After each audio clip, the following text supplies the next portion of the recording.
Всем привет! Меня зовут Дима, я лицензированный гид по Израилю, и сегодня мы поговорим о Стене Плача. Стена Плача, или Котель-Маарави, что в переводе с иврита означает «западная стена», на протяжении многих веков является главной еврейской святыней. Но что такое Стена Плача?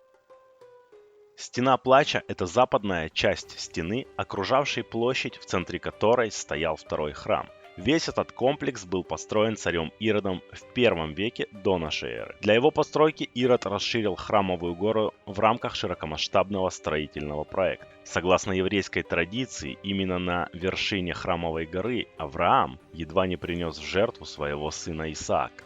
Также считается, что на территории комплекса находится краеугольный камень, с которого Всевышний начал сотворение мира. Для получения подходящей амбициям Ирода постройки, строители должны были создать на вершине горы большое плато. Добиться же этого им удалось в результате срыва высоких участков, заполнения котловин грунтом и камнями и строительства системы арок, помещения под которыми служили также хранилищами и подземными переходами.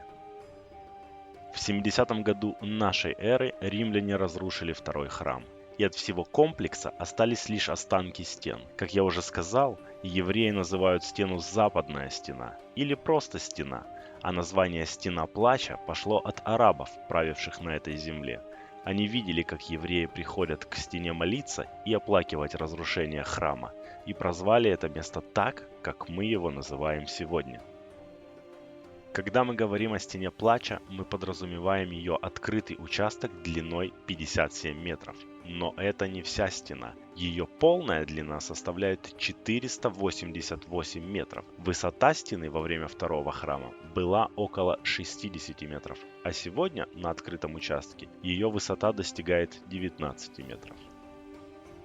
Так почему же именно западная стена приобрела такую святость в глазах евреев? Ведь кроме нее от храмовой горы остались и другие стены. Дело в том, что западная стена находилась ближе всех к внутренней части храма, в которой, по преданию, был ковчег завета с хранящимися в нем скрижалями. Это помещение называется Святая Святых. Чтобы пройти вдоль Стены Плача по всей ее длине, нам необходимо спуститься в подземный тоннель, поскольку наземная ее часть скрыта за жилыми постройками. Здесь мы можем увидеть несколько интереснейших археологических находок, а также самый большой камень западной стены, вес которого рассчитывают в 520 тонн. Он поистине огромен. И самое главное место в тоннеле, конечно же, относится к той точке, где стена была наиболее близка к Святая Святых. Достоверно неизвестно, с каких пор евреи молятся у Стены Плача. Первым правителем, официально разрешившим евреям молитву тут, был Сулейман Великолепный. Мудрецы утверждают, что любой, кто молится в Иерусалиме на этом месте, это как если бы он молился пред троном славы, ибо здесь расположены врата рая, открытые, дабы слышать все молитвы. На протяжении веков стена является тем местом, на которое евреи собираются, чтобы выразить благодарность Богу или помолиться о милости Всевышнего.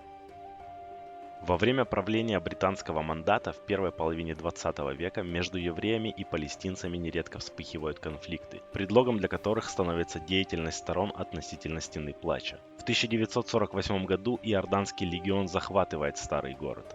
Иерусалим разделен на две части – Иорданскую и Израильскую, а стена на 19 лет остается во власти Иордана. В 1967 году во время шестидневной войны Израиль отвоевывает Иерусалим, и стена в первый раз после почти 2000-летнего перерыва вновь становится израильской.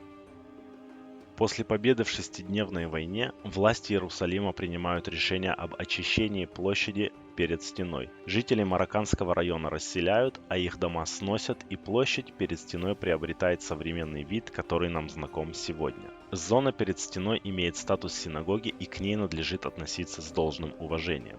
Поэтому от мужчин и замужних женщин ожидается, что приближаясь к стене, они будут покрывать голову и будут одеты подобающим образом. Традиция требует, чтобы, удаляясь от стены, уходящий двигался спиной вперед. По субботам в этой зоне запрещено появляться с электронными приборами, включая фотокамеры, которые нарушают святость шаббата. По этой же причине существует разделение между мужской частью стены и женской, как в любой синагоге. Самой известной традицией, связанной со стеной, является обычай оставлять записки между камней, обращенные к Господу. Этой традиции уже более 300 лет, и сегодня она популярна как никогда. Ежегодно между камней оставляют свои послания Господу более миллиона человек. Онлайновые сервисы предлагают просителям возможность послать записки для западной стены посредством электронной почты, факса, текстовых сообщений и интернета. Посланное таким образом письмо затем распечатывается и вкладывается в стену. Когда стена переполняется записками, раввин стены и его помощники извлекают их, и поскольку на этих клочках бумаги написано обращение к Всевышнему, и соответственно выбрасывать их нельзя ни в коем случае, их хоронят на еврейском кладбище на Масличной горе. На сегодня все. Если вам понравилось, ставьте лайк и подписывайтесь на мой канал. Обещаю рассказать еще немало интересного. В описании видео я оставил свои контакты. Всем пока.